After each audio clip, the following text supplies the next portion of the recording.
गुरु जी को मेरा कोटि कोटि प्रणाम। ये मेरा सौभाग्य है कि आज मैं आपके साथ सत्संग कर रहा हूँ।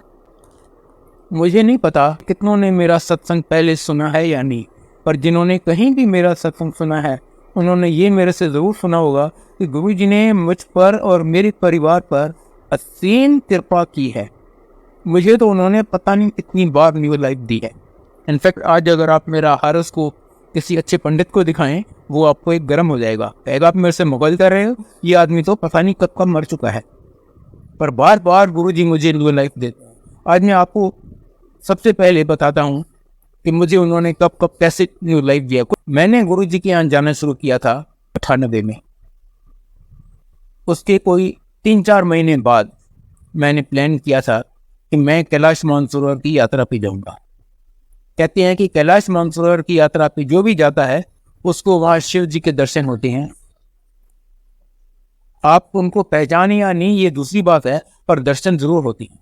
जैसा कि आप में से कई जानते होंगे, कैलाश मानसरोवर चाइना में है। वहाँ पर आप ऐसे ही नहीं जा सकती। वहाँ पर गवर्नमेंट भेजती है 25-30 के ग्रुप में पिलग्रिम्स को, और हर एक ग्रुप के साथ एक गाइड होता है ऑन बिहाफ ऑफ गवर्नमेंट। मैंने अपनी ऑफिशियल पोजीशन यूज करके अरेंज किया था कि मैं भी एक ऐसे ग्रुप के साथ एज ए गाइड जाऊंगा ऑन बिहाफ ऑफ गवर्नमेंट। सब फिक्र हो गया। उसके बाद मैंने गुरुजी को बताया, गुरुजी मैं कैलाश मानसरोवर जा रहा हूँ। कहते हैं क्यों? शिव जी तेरे सामने यहाँ खड़े हैं, वहाँ का तो सीनरी देखने जा रहा है, नहीं मत जाओ। उन्होंने मुझे एकदम जाने नहीं दिया, और सच मानिए मैं बहुत दुखी हुआ। मैंने कहा लोगों को जिंदगी भर चांस नहीं मिलता कैलाश मानसरोवर जाने का, मेरा इतनी मुसीबत से अरेंज हुआ है और गुरुजी मुझे जाने नहीं दे रहे। पर अब गुरुजी की आज्ञा, उन्होंने मुझे एकदम जाने नहीं दिया। और उस साल रास्ते में ऐसे जबरदस्त लैंडस्लाइड्स आए, कोई 25-30 ईच के 2 बैचेस यानी 50-60 लोग ऐसे उन लैंडस्लाइड्स में दब गए, उनकी लाश अभी तक नहीं मिले। बाद में गुरुजी मुझे कहते हैं देखा मैंने तुम्हें बचा लिया। उसके बाद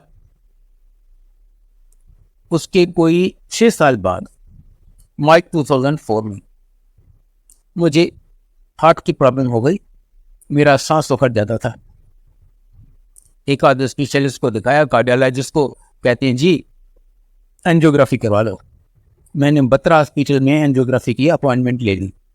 उसके बाद गुरुजी को बताया, गुरुजी मैं बत्रा हॉस्पिटल में एंजियोग्राफी करवाने जा रहा हूँ। कहते नहीं तो बत्रा में नहीं, तू एम्स में करवा। क्योंकि उनको पता था कि मेरी एंजियोग्राफी में क्या होने वाला है, और कुछ प्लेसेस पे वो ज़्यादा ब्लेस कर सकते हैं। एम्स में आपको पता है 6-6, 8-8 महीने आपको अपॉइंटमेंट ही नहीं मिलती। गुरुजी की कृपा से मुझे 2-3 दिन में अपॉइंटमेंट मिल गई। मेरी एंजियोग्राफी हुई। कहती हैं रिजल्ट आया कि आपको एक साइलेंट हार्ट अटैक पहले हो चुका है। कभी साइलेंट मतलब तब आपको पता नहीं चला। आपकी हार्ट बहुत ही डैमेज्ड है और आपकी तीनों आर्टरीज ब्लॉक है। वो फिलहाल तो वो मुझे ICCU में ले गए कि जी सीनियर डॉक्टर आएगा और वो आपका फैसला करेगा। यहीं पर ICCU में कोई 1-1.5 घंटे के बाद मुझे सेकंड मैसिव हार्ट अटैक हुआ और मैं मर गया। डॉक्टर्स ने कहा ये खत्म है, इसकी हार्ट चल नहीं रही, पल्स है नहीं, इसमें कुछ है ही नहीं। पर मेरे मालिक बैठे हैं ना, मेरे गुरुजी, उनकी कृपा से वो डॉक्टर्स मुझे किसी तरह रिवाइव कर सके। मैं वहाँ ICCU में पड़ा रहा। रात को 9 बजे जब doctor in charge of the shift अपना राउंड ले रहा था, वो ICCU में आया। वो तो मेरी हालत देख के दंग रह गया, अपने स्टाफ पे गर्म हो गया। कहता है तुमने ये क्या किया है, इसको इतने घंटे यहाँ ऐसे रख दिया है, इसको तो कभी भी थर्ड हार्ट अटैक आएगा और खत्म, कोई कुछ नहीं कर पाएगा। आपने मुझे उस टाइम क्यों नहीं बुलाया? मेरी आंटी डॉक्टर है तो उसने उसको समझाया। कहता है देखो अगर हमने इसको छोड़ दिया तो किसी भी मिनट इसको तीसरा हार्ट अटैक आएगा and that will be the and. कोई कुछ नहीं कर पाएगा, इसका इमीडिएट बाईपास ऑपरेशन करना पड़ेगा। और आजकल तो बाईपास ऑपरेशन मामूली बात हो गई है, हर हॉस्पिटल में रोज पता नहीं कितने होते हैं। पर जो इसकी हालत है क्वाइट रिस्की, हो सकता है ये ऑपरेशन टेबल पे खत्म हो जाए और मैं कुछ नहीं कर पाऊँ। रिस्क आपका है, अगर आप रिस्क लेने को तैयार हो तो मैं ऑपरेशन करूंगा, नहीं तो ऐसे पेशेंट को मैं हाथ नहीं लगाता है। अब हम ऐसा फंसे, आगे कुआं पीछे खाए, समझ नहीं आए क्या करें। मेरी आंटी ने किसी संगत के थ्रू गुरुजी को मैसेज भेजा, गुरुजी अंकल आईसीयू में है और डॉक्टर ऐसा बोल रहा है, समझ नहीं आ रहा क्या करें। गुरुजी कहते हैं क्या है, डॉक्टर तो चीरेगा पड़ेगी, अंदर जो करना है वो तो मैं करूंगा, करवा लो ऑपरेशन। अब ये वर्ड सुनने के बाद तो कोई गुंजाइश ही नहीं रही। मेरी आंटी ने डॉक्टर को बोला तेरे को जो करना है कर ले। वो डॉक्टर बेचारा सवेरे 9 बजे से ड्यूटी पे था। कहते हैं मैं 1 मिनट नहीं वेट कर सकता, मैं सिर्फ आपके क्लियरेंस के लिए वेट कर रहा था। रात को 11 बजे मुझे ऑपरेशन थिएटर में ले गए, 6.5 घंटे मेरा ऑपरेशन चला। सवेरे 5:30 बजे जैसे ही मुझे वापस आईसीयू में ले आए, देखा अंदर मेरी आर्टरी बर्स्ट हो गई है। फिर ऑपरेशन थिएटर में ले गए, फिर खोला, फिर इनको 1.5 घंटा जो करना था किया। इस ऑपरेशन के बाद लोग 1-1.5 दिन आईसीयू में रहते हैं, 3-4 दिन हॉस्पिटल में। मैं 1 हफ्ता आईसीयू में था with every possible life support system. 3 हफ्ते हॉस्पिटल में था। 3 हफ्ते बाद जब डिस्चार्ज हुआ तो बार बार कॉम्प्लिकेशंस हो जाती। 2 बार फिर एडमिट हुआ एज इंडोर पेशेंट। मेरे लंग्स इतने कमजोर हो गए थे कि 3 महीने मैं एक अक्षर नहीं बोल सका। मुझे करवट बदलने की आज्ञा नहीं थी। मैं सीधा बैक पे 3 महीने सोया। पर ये आज 16 साल पुरानी बात है। आज मैं गुरुजी की कृपा से एकदम ठीक ठाक भला चंगा आपके सामने हूं। मैं आपको एक आध चीज और बताता हूँ रिलेटेड। वो डॉक्टर, मुझे हर 3-4 महीने चेकअप के लिए जाना पड़ता है। उस डॉक्टर से थोड़ी बहुत दोस्ती भी हो गई है और मैंने उसको थोड़ा बहुत गुरुजी के बारे में भी बताया है। लगभग 2 साल पहले वो खुद मुझे कहता है आप मेरे बाईपास ऑपरेशन या दवाइयों की वजह से नहीं चल रहे, आप तो अपने गुरुजी की मेहर से चल रहे। जो मैंने बाईपास ऑपरेशन किया था उसकी तो लाइफ होती है 7-8 साल, फिर वो आर्टरीज ब्लॉक हो जाती हैं, फिर ऑपरेशन करना पड़ता है। डॉक्टर मनमोहन सिंह ने भी दूसरी बार बाईपास ऑपरेशन करवाया था जब वो प्राइम मिनिस्टर थे। कहते हैं आप सिर्फ अपने गुरुजी की कृपा से चल रहे हो। और जो डॉक्टर 16 साल पहले एम्स में शिफ्ट इंचार्ज था, आज समझ सकते हैं वो कितनी सीनियर पोजीशन पे होगा। ये है हमारे गुरुजी, एब्सोल्युटली सुप्रीम। अब मैं पहले आपको गुरुजी के बारे में थोड़ा सा बताना चाहूंगा। महाशिव, जिनके ऊपर कोई भी नहीं है। कहते हैं ब्रह्मा विष्णु महेश भी मेरे से पैदा हुए हैं, इससे बढ़कर तो कोई वही कह सकता है। कहते हैं मैं ज्योत से आया हूं, ज्योत में मिल जाएगा। अपनी मर्जी से आता हूं, अपनी मर्जी से जाता हूं। कभी सुना है कि कोई ऐसा बोले? और वो आते हैं, कहते हैं जो सिर्फ मेरे पता नहीं कितने जन्मों से भगत रहे हैं, उन सबको इकट्ठा करके और उनको ब्लेस करने के लिए मैं पृथ्वी पर आता हूं। उनके लिए कोई हिंदू मुसलमान सिख ईसाई पारसी कुछ भी नहीं है। उनके लिए सब बराबर हैं, जैसे एक माँ के लिए सब बराबर होते हैं। पर हाँ, जिसको जितनी जरूरत होती है वो उतना ब्लेस करते हैं। उनका जन्म हुआ था पंजाब में, एक छोटा सा गांव है डिगरी। डिलीवरी रात के टाइम पे हो रही थी, घर में दाई करवा रही थी। जैसे ही गुरुजी पार्थिव शरीर लेकर पृथ्वी पर आए पहली बार, आसमान से एक बहुत पावरफुल दिव्य ज्योत आई। पूरा कमरा फ्लडेड विथ लाइट। पता नहीं कहां से शीशनाग प्रकट हो गया। वो जो दाई डिलीवरी करवा रही थी वो तो डर के भागने लगी कि अरे यहाँ ये हो क्या रहा है, इधर जाए तो इधर शेषनाग, उधर जाए तो उधर शेषनाग। शेषनाग पता नहीं कहां से आया, उसने गुरुजी को प्रणाम किया और पता नहीं कहां चला, किसी को पता नहीं चला। बहुत बात में गुरुजी ने से किसी ने पूछा, गुरुजी वो क्या था? कहते हैं जहाँ शिव जी होंगे वहां शेषनाग और सांप तो होंगे ही ना। गुरुजी अंतर्यामी हैं, वो आपके मन की हर बात जानते हैं। इनफैक्ट वो आपके पास्ट, प्रेजेंट और फ्यूचर जन्मों का सब जानते हैं। इसलिए उनको कभी कुछ बताना नहीं पड़ता, उनसे कभी कुछ मांगना नहीं पड़ता, वो सब जानते हैं। सर्वव्यापी हैं, वो हर जगह हैं। जहां आप उन्हें याद करोगे आप उन्हें अपनी बगल में पाओगे। इनफैक्ट आप याद नहीं भी करो वो आपके अंग संग रहते हैं।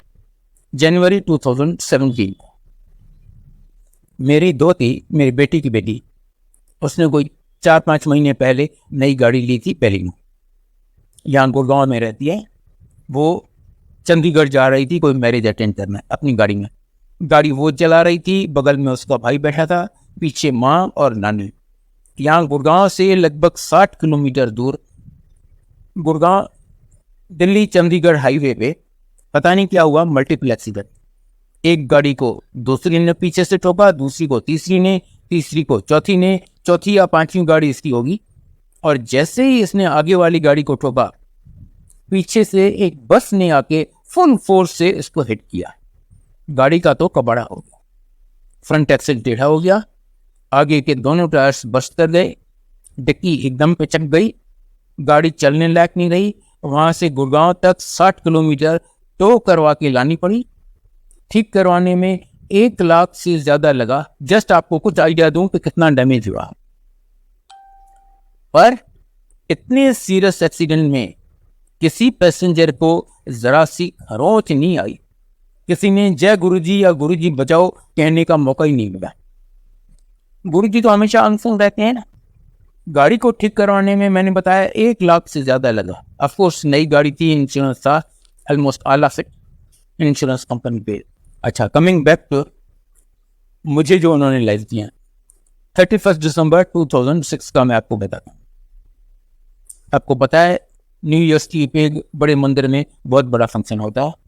वो फंक्शन अटेंड करने के लिए बाहर से भी कई लोग आते हैं। पटियाला से कोई आंटी आई थी वो फंक्शन अटेंड करने। पटियाला से यहाँ तक तो वो अपनी गाड़ी में आई। गुरुजी के आदेश से वो हमारे यहाँ रुकी थी 2-3 दिन। 31 दिसंबर को वो कहती है, अंकल मुझे तो यहाँ के रास्ते नहीं मालूम, आप मुझे अपनी गाड़ी में, मेरी गाड़ी आप चला के चलो। मैंने कहा ठीक है। उसकी गाड़ी में मैं उस आंटी को और अपनी आंटी को लेके बड़े मंदिर गया और मेरा छोटा बेटा अपनी गाड़ी लेके आया। रात को फंक्शन खत्म हुआ, मे भी लगभग 1:30 बजे होंगे रात की, आधी रात के। उठे, गुरुजी से आज्ञा ली। गुरुजी उन सबको तो आज्ञा दे दी, मुझे कह दिया नहीं तू बैठ इधर। मुझे अपने चरणों में बिठा दिया। लगभग पौने घंटे के बाद जब उन्होंने उन सबको आज्ञा दे दी तो मेरा बेटा उस आंटी की गाड़ी में उसको और अपनी मम्मी को लेके घर चला गया और अपनी गाड़ी मेरे लिए छोड़ के गया। लगभग पौने घंटे के बाद गुरुजी मुझे कहते हैं, जित्रे मैंने तेरे को न्यू लाइफ दी, है तू सेफ है, है तू जा। मेरी समझ तो कुछ नहीं है। मैंने कहा मैं यहाँ बैठा था बड़े मंदिर जैसी सेफ जगह में, गुरुजी के चरणों में, मुझे क्या हुआ था जो न्यू लाइफ थी। पर अब मैं गुरुजी से बहस तो नहीं करूंगा। मैं उठा, बेटे की गाड़ी उठाई और चुपचाप घर चला गया। उस रात जितना फाग था, कोहरा था, मैंने जिंदगी में कभी नहीं देखा। आपको 2 मीटर आगे ये नहीं पता चलेगा कि कोई है या गाड़ी है या रास्ता खाली है, आप कह नहीं सकते। किसी तरह धीरे धीरे गाड़ी चला के मैं घर पहुंचा। घर पहुंचा तो देखा इतना टहलका मचा हुआ है, सब लोग इतने एक्साइटेड। मैंने कहा भाई क्या हुआ?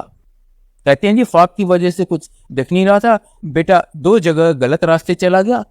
हालांकि बड़े मंदिर से हमारे घर का रास्ता एकदम सीधा है, with only 1 left turn near Chhatarpur metro station. और उन दिनों तो ये मॉल्स वॉल्स दुकानें इतनी थी नहीं, सारा सुनसान रास्ता। कहते हैं 2 जगह वो गलत रास्ते चला गया।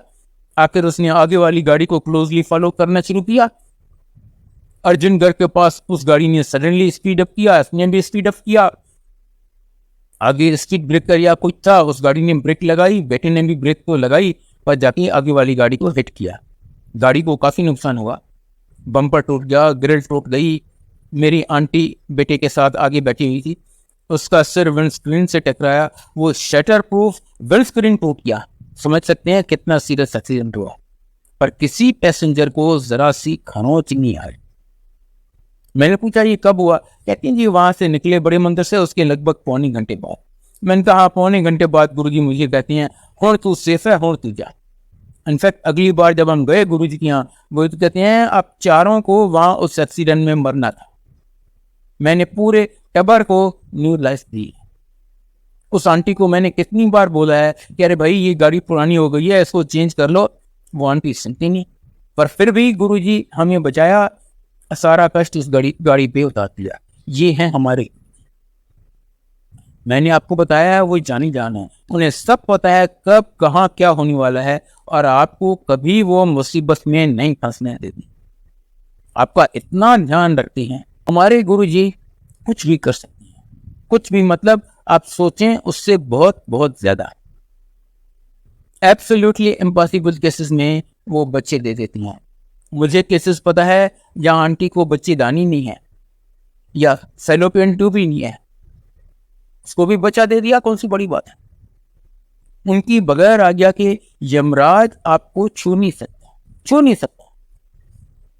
मुझे केसेस पता है जहाँ एम्पायर स्टेट में संगत चल रही थी, यमराज आया, वो किसी अंकल को ले जाने लगा। गुरु कहते हैं देख ये मेरा भगत है, तू उसे हाथ नहीं लगाएगा।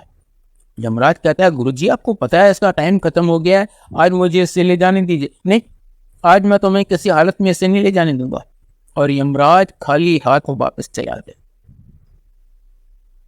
बड़ी से बड़ी बीमारी, वो कुछ नहीं है तेरे को, वहम ना की ताकत, अब ठीक हो गए। ये है हमारे गुरुजी, एब्सोल्युटली सत्य। मैंने आपको उनके जन्म का बताया, थोड़े से एक आध छोटा मोटा इंस्टेंस मैं उनके स्कूल का बताता हूँ।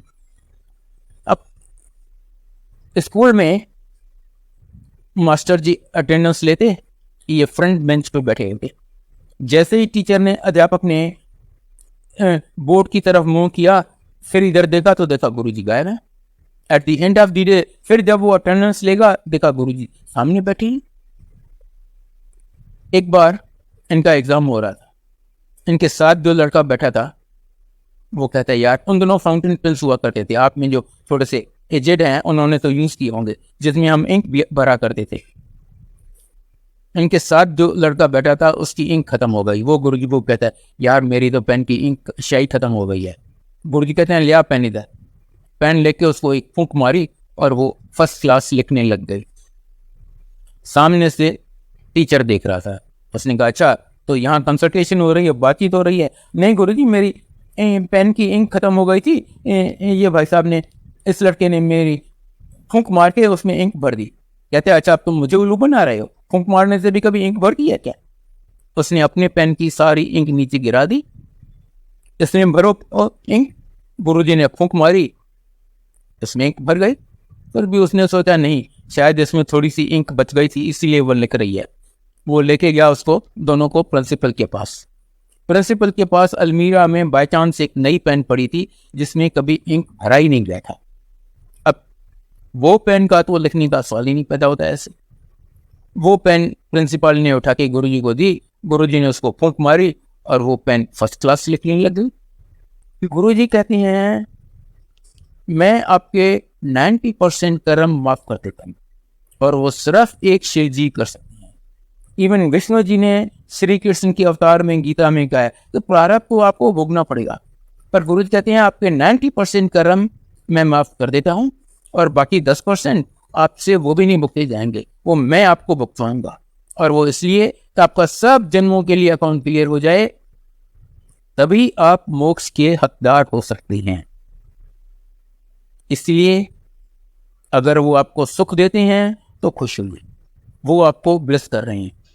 जो आपको चाहिए वो नहीं देते, वो आपको तकलीफ में रख रहे हैं तो भी खुश होइए, उनका शुक्रिया अदा कीजिए, वो आपके कर्म कटवा रहे हैं। बाकी उन्हें कुछ भी देने में जरा सी भी मुश्किल नहीं है। इनफैक्ट मैंने, मेरे परिवार ने सब उनसे लिया है। बड़ी से बड़ी बीमारी गुरुजी तो यूं ब्लेस करती हैं, यूं ब्लेस करती हैं, एब्सोल्युटली लिमिटलेस। पर हाँ, आप कितनी ब्लेसिंग्स ले पाते हैं डिपेंड्स ऑन। उसके लिए आपको क्या करना है मैं बताता हूँ। सबसे पहले आपको तो आना पड़ेगा इधर बड़े मंदिर में या फिर किसी ऐसे सत्संग में, तो आपको वहां जाना पड़ेगा। नंबर 2, जब आप यहाँ आते हैं आप सिर्फ गुरुजी के लिए आते हैं, उनसे कनेक्शन कीजिए। शब्द चल रहे हैं तो शब्द सुनिए, आपको समझ आए या ना आए तो शब्द सुनिए। गुरुजी बार बार कहते थे शब्द सुनने में आपकी बहुत ब्लेसिंग्स है, भले ही आपको समझ नहीं आए, जितनी आपको जरूरत है उतना समझ आ जाएंगे। और इन शब्दों में आपको अपने जो मन में शंकाएं, डाउट्स, क्वेश्चंस हैं उनके जवाब मिलेंगे, इसमें आपकी ब्लेसिंग्स हैं। तीसरा, जो भी आपको ग्रहण करने को मिलता है वो अनमोल है, इनवैल्यूएबल। वो आपकी मेडिसिन है, वो आंख बंद करके खा जाइए। यहाँ पर कोई वहम नहीं, कोई बंधन नहीं, कोई नियम नहीं। गुरु जी व्रत के डेढ़ अगेंस्ट थे, कहते थे अगर व्रत रखने से भगवान मिल जाता ना, तो जो भिखारी होते हैं ना, जो कई बार उनको खाना ही नहीं मिलता, उनको तो आपसे और हमसे बहुत पहले थी, भगवान भाई क्या होता। व्रत के वो डेढ़ अगेंस्ट थे, कहते थे बस आप अपना मन साफ रखो। अगर आपका मन साफ है तो आपके लिए नलकी का पानी भी गंगा जल है। और अगर मेरे मन में छल कपट है तो मैं 1 या 100 बार गंगा में नहा लूं। हाँ, मेरा शरीर जरूर धुल जाएगा, पर जो मेरे अंदर छल कपट मैल है वो तो वैसी की वैसी रहेगी। तो कहती हैं बस अपना मन साफ रखो और गुरु जी पे विश्वास रखो। गुरु जी बार बार कहते हैं मांगो नहीं मनो। उनसे कुछ मांगने की जरूरत नहीं है, उनको कुछ बताने की जरूरत नहीं। मैं आपको बताता हूं क्यों नहीं मांगना चाहिए। इसके भी मैं आपको 3 रीजंस बताता हूं। नंबर 1, जो चीज आप मांग के लेते हैं ना, वो टेम्पररी होती है, वो आपके पास हमेशा नहीं रहेगी। आज नहीं तो कल वो आपको लौटानी पड़ेगी। दूसरा, जब आप मांगेंगे अपनी हैसियत अपनी औकात से मांगेंगे, वो देंगे तो अपनी हैसियत से। कहाँ उनकी हैसियत, कहाँ मेरी हैसियत, जमीन आसमान का फर्क। और तीसरा एंड मोस्ट इंपॉर्टेंट, आपको ये पता ही नहीं कि आप जो मांग रहे हैं वो आपके लिए अच्छा है भी या नहीं। अब मुझे पैसे चाहिए, गुरुजी ने 10 करोड़ दे दिए, मैं कल को मर गया, 10 करोड़ मेरे काम किस काम की आए। तो गुरुजी देंगे तो वो नहीं देंगे जो आपको अच्छा लगता है, वो देंगे जो आपके लिए अच्छा होता है। गुरुजी कहते हैं सबसे पहले मैं आपको लाइफ दूंगा, अगर लाइफ नहीं है तो और कुछ लेके क्या कर लोगे। उसके बाद हेल्थ दूंगा, अगर लाइफ है पर हेल्थ नहीं है, अगर आप आईसीयू में पड़े हो, रोज 1-1.5 लाख आपका खर्चा हो रहा है, 4 आदमी आपकी सेवा में सारा दिन लगे पड़े हैं, ऐसी लाइफ का क्या फायदा। तो पहले मैं आपको लाइफ दूंगा, फिर हेल्थ, फिर वेल्थ, फिर आपको और जो चाहिए। बेटी की शादी करवानी है, मकान बनवाना है, नौकरी चाहिए, प्रमोशन चाहिए, पासपोर्ट चाहिए, वीजा चाहिए, मिलता सब हो, सिर्फ टाइमिंग और प्रायोरिटी उनकी चलती है। गुरु जी बार बार कहते हैं मंगो नहीं मनो। अच्छा, मैंने आपको बताया कि यहाँ पर जो भी आपको प्रसाद मिलता है वो आपको आंख बंद करके आ जाना है, विदाउट एनी क्वेश्चनिंग। मैं इसका एक छोटा सा आपको अपनी मदर का सत्संग बताता हूँ। मेरी मदर लगभग 80 साल की थी, श्योरली डायबिटिक। कोई 30-40 साल से उनको इंसुलिन के इंजेक्शन लगते थे।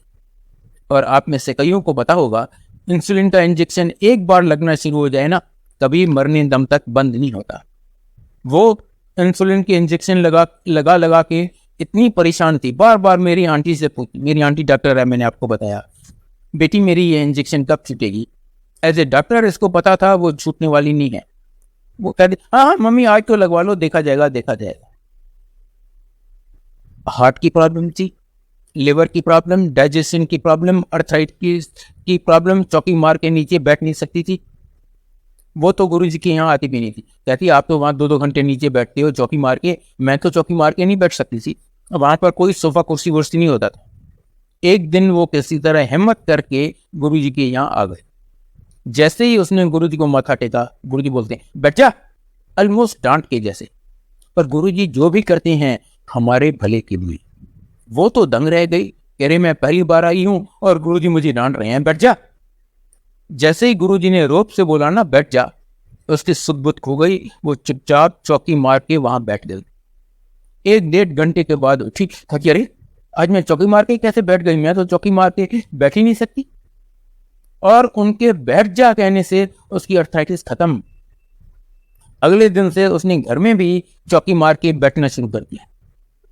फिर गुरुजी की प्लानिंग, उस दिन बर्फी प्रसाद था और गुरुजी जो एक मुट्ठी भर के देते थे ना प्रसाद, हमारे दोनों हाथों में नहीं आता था। मुट्ठी भर के उसको बर्फी प्रसाद दिए। हम वहाँ प्रसाद बाहर जाके खाते थे। वो बाहर गई, कहती हाय राम, मुझे तो डायबिटीज है, इंसुलिन के इंजेक्शन लगते हैं रोज, मैं कैसे इतनी बर्फी खाऊंगी। प्रसाद है, उसने जरा सा चख लिया, बाकी रुमाल निकाल के पर्स में रख लिया कि घर चल के बच्चों को दे देंगे। पर गुरुजी तो जानी जान है, उन्हें तो सब पता है कहाँ कब क्या हुआ है या होने वाला है। उनको पता था इसने प्रसाद नहीं खाया। 2 मिनट बाद गुरुजी उसको फिर बुलाते हैं, पहले से ज्यादा बर्फी देते हैं और कहते हैं आंटी ये यहीं खानी है। ये तो घबरा गई, आज तो मैं फंस गई, मैं कैसे खाऊंगी। इसने संगत में 2-3 आंटियों से बात की जो आसपास बैठी थी। सबने कहा देखो यहाँ खाते हो तो ये आपकी दवाई है, घर जाके खाते हो तो ये मिठाई है।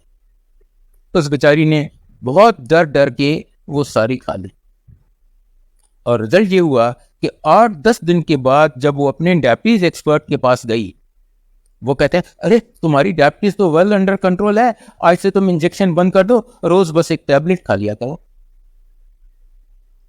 जो कि मेडिकली इम्पॉसिबल है। इंसुलिन का इंजेक्शन एक बार आपको लगना शुरू हो, कभी मरने दम तक नहीं बंद होता, पर उसका बंद हो गया। उसकी हार्ट मत बेचैती, liver, digestion, everything, thanks to Guru ji. उसके लास्ट 6-8 महीने बहुत ही प्लेजेंट रही। और अल्टीमेटली जब एक दिन मैंने गुरु जी को बताया, गुरु जी माता जी का देहांत हो गया, कहते हैं बड़ा चंगा हो गया। अब बताइए वो गुरु जी के चरणों में उधर पहुंच गई सचखंड में, मैं इससे ज्यादा गुरु जी से क्या मांगू।